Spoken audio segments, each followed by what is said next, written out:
Hello दोस्तों। Hello guys.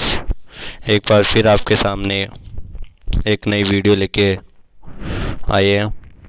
इस video में हम पढ़ेंगे रक्त समूह या रुधिर वर्ग के बारे में।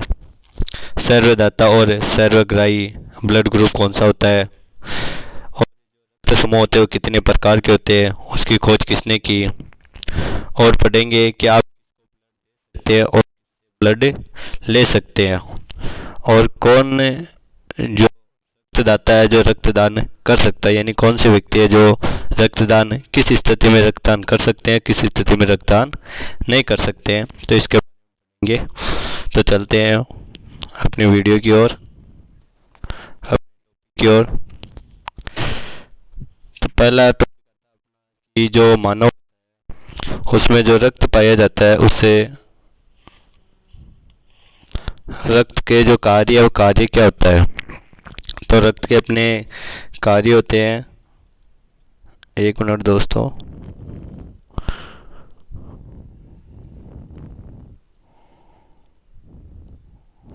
हाँ, मानव रक्त के कार्य कि जो मानव रक्त होता है वो अपने शरीर में क्या कार्य करता है। तो होता है कि शरीर तापमान को नियंत्रण तथा शरीर को रोगों से रक्षा करना, यानी जो अपना शरीर है वो शरीर के तापमान, उस तापमान को नियंत्रण करके रखता है।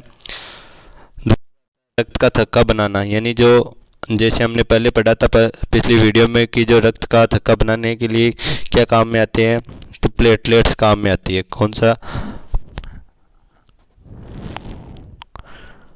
प्लेटलेट्स काम में आती है। तो ये जो रक्त का थक्का अपना क्या करती है, काम में करता है।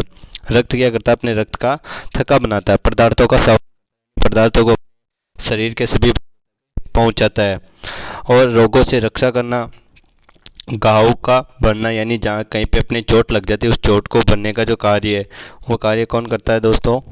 रक्त करता है। इसके बाद में आता है दोस्तों मानव रक्त समूह। क्या आता है दोस्तों? मानव रक्त समूह आता है दोस्तों कि मानव जो रक्त समूह है या रुधिर वर्ग है उसके बारे में देखते हैं। तो मानव रक्त समूह की जो खोज है वो किसने की थी? कार्ल लेडस्टीन ने की थी। कार्ल लेडस्टीन ने की थी। इसकी जो रक्त समूह की खोज है वो कब की गई थी दोस्तों? ये खोज की गई थी 1901 में। कब की गई थी दोस्तों? 1901 में की गई थी। मानव रक्त समूह की खोज के लिए जो कार्ल लेडस्टीन ने, इनको 1930 में नोबेल पुरस्कार से सम्मानित किया गया था। किससे सम्मानित किया गया था दोस्तों? नोबेल पुरस्कार से। नोबेल पुरस्कार से सम्मानित किया गया था। किसको किया था? लेडस्टीनर को। क्यों किया गया था? रक्त समूह की खोज के लिए 1930 में उसको नोबेल पुरस्कार दिया गया था। कार्ल लेडस्टीन के अनुसार रक्त समूह को कितने भागों में बांटा गया है? 4 भागों में। कितने समूह में बांटा गया है दोस्तों? 4 समूह में बांटा गया है। यह 4 भागों में बांटा गया है। पहला समूह आता है ए, दूसरा आता है बी, तीसरा आता है ए बी, चौथा आता है ओ। इसके अलावा इनके उप समूह हो जाते हैं। जैसे ए वर्ग, इसमें 2 हो जाएंगे, ए पॉजिटिव और ए नेगेटिव। इसके बारे में आगे पढ़ेंगे। जैसे फिर बी है, बी में भी 2 ग्रुप हो जाएंगे, बी पॉजिटिव और बी नेगेटिव। इसी प्रकार ए बी है तो ए बी के भी 2 ग्रुप हो जाएंगे दोस्तों, ए बी प्लस और ए बी माइनस, अर्थात A B positive A B negative. ऐसे ओ के भी 2 हो जाएंगे, ओ पॉजिटिव और ओ नेगेटिव। तो ऐसे करके इनके टोटल कितने ग्रुप हो जाएंगे? 8 ग्रुप। कितने ग्रुप हो जाएंगे दोस्तों? 8 ग्रुप। इसके बारे में आता है दोस्तों कि रक्त में एंटीजन पाए जाते हैं, यानी अपने रक्त होता है उसमें एंटीजन पाया जाता है। एंटीजन कितने प्रकार के होते हैं? 2 प्रकार के, एंटीजन ए और एंटीजन बी। और आता है दोस्तों कि रक्त में प्रोटीन के रूप में रुधिर प्लाज्मा पाई जाती है, इसको एंटीबॉडी कहते हैं। यानी अपना जो रक्त होता है उसमें एक तो पाया जाता है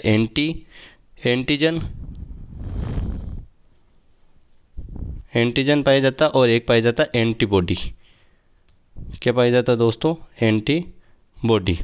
एंटीजन भी 2 प्रकार के होते हैं, ए और बी, और एंटीबॉडी भी 2 प्रकार की होती है, स्मॉल ए और स्मॉल बी। इसके बाद में आगे चलते हैं दोस्तों।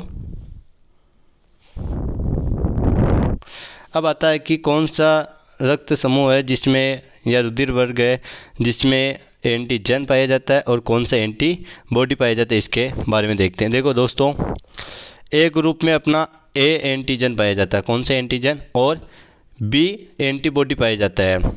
बी ग्रुप में बी एंटीजन पाया जाता है और ए एंटीबॉडी पाया जाता है। मतलब ये है कि एंटीजन और एंटीबॉडी एक दूसरे के विपरीत पाया जाता है। जिसमें एंटीजन ए पाया जाता है उसमें एंटीबॉडी बी पाया जाएगा, और जिसमें एंटीजन बी पाया जाएगा उसमें एंटीबॉडी ए पाया जाएगा। और ए बी में देखो ए और बी दोनों पाते हैं, ए बी में ए और बी दोनों पाते हैं, तो एंटीबॉडी नहीं पाते हैं, एंटीबॉडी नहीं पाया जाता है। और रुधिर वर्ग ओ में एंटीजन नहीं पाया जाता है, क्या नहीं पाया जाता है, एंटीजन, और एंटीबॉडी पाया जाता है। इससे कि एक दूसरे के विपरीत है, एंटीजन और एंटीबॉडी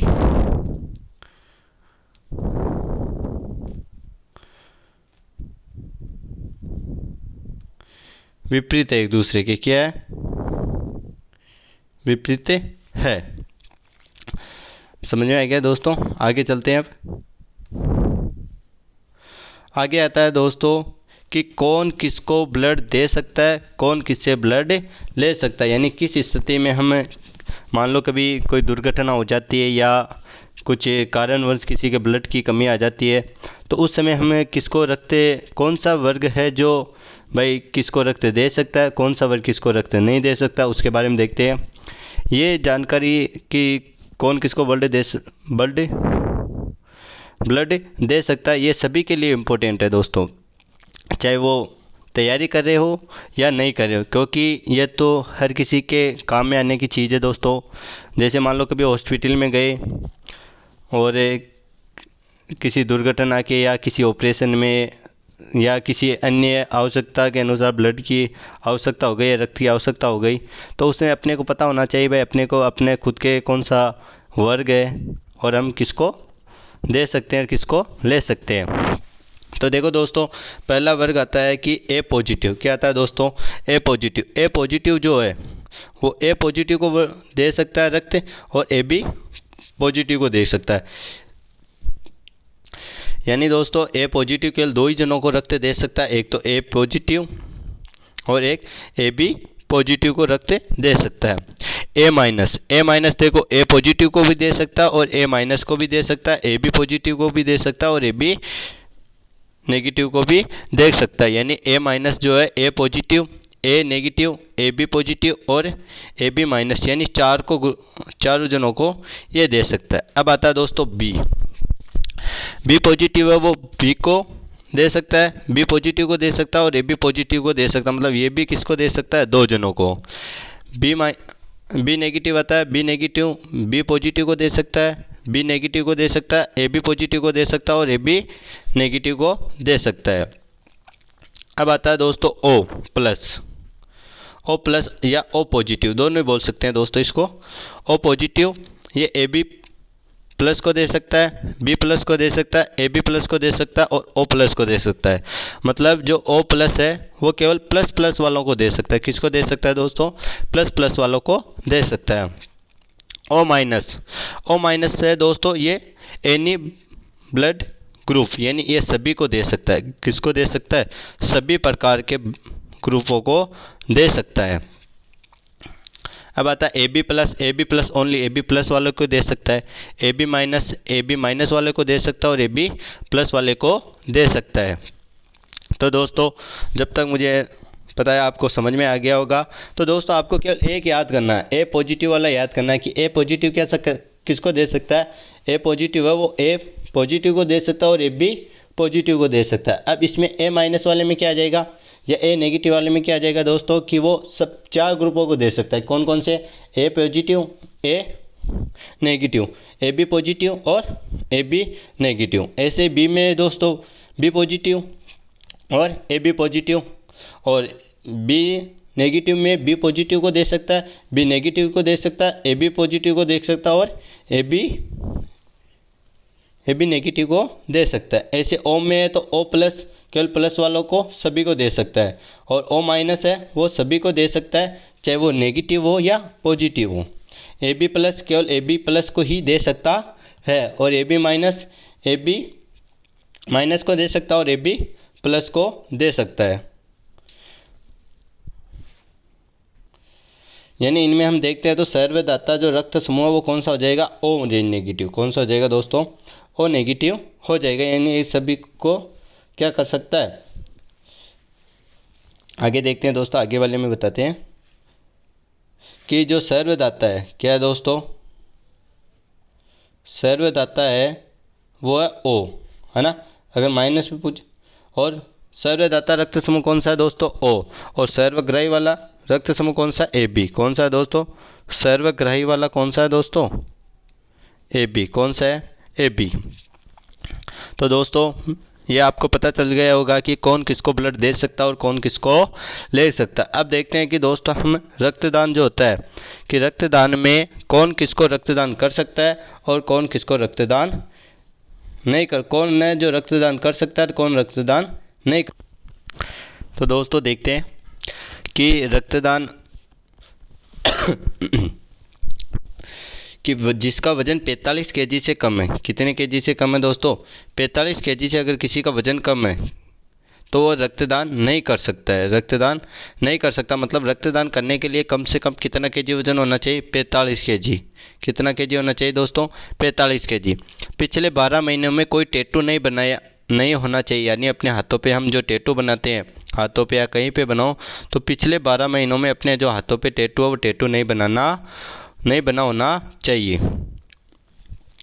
डायबिटीज़ है या इंसुलिन के इंजेक्शन ले रहे हो तो भी आप रक्तदान नहीं कर सकते। यानी आपके अगर कोई बीमारी है बड़ी, या आपके डायबिटीज़ है या इंसुलिन के आप इंजेक्शन ले रहे हो तो भी आप रक्तदान नहीं कर सकते हो। किसी प्रकार का हृदय संबंधित रोग नहीं होना चाहिए। अगर आप रक्तदान कर रहे हो तो आपको हृदय संबंधित रोग नहीं होना चाहिए, हृदय संबंधित रोग नहीं होना चाहिए। आपका जो हीमोग्लोबिन है उसका मान 12.5 ग्राम से कम नहीं होना चाहिए। यानी हीमोग्लोबिन का जो मान है सामान्य 12.5 कम से कम होना ही चाहिए। और जो गर्भवती महिलाएं रहती है वो भी क्या नहीं कर सकती है दोस्तों, रक्तदान नहीं कर सकती है। जो गर्भवती महिलाएं रहती है वो भी रक्तदान नहीं कर सकती है। और जो पिछले महीनों में आपके 6 महीनों में या पिछले 6 महीनों में आपके कोई भी बड़ा ऑपरेशन हुआ है तो आप रक्तदान नहीं कर सकते हो। और एक बार रक्तदान करने के बाद आपको वापस 3 महीने बाद में रक्तदान कर सकते हो। तो दोस्तों आपको अगर ये वीडियो पसंद आई तो लाइक करें और कमेंट करें। आपको कमेंट में लिख के बताना कि वीडियो कैसे लगी। थैंक यू दोस्तों। और ऐसी वीडियो और प्राप्त करने के लिए आपको चैनल को सब्सक्राइब करिए, बेल आइकन का बटन दबाइए और अपनी जो भी न्यू वीडियो आएगी आपका उसका नोटिफिकेशन आपके पास से आ जाएगा। तो दोस्तों आज के लिए इतना ही। आपका जो मानव रक्त है, ये मानव रक्त आपका कंप्लीट होता है दोस्तों। Thank you.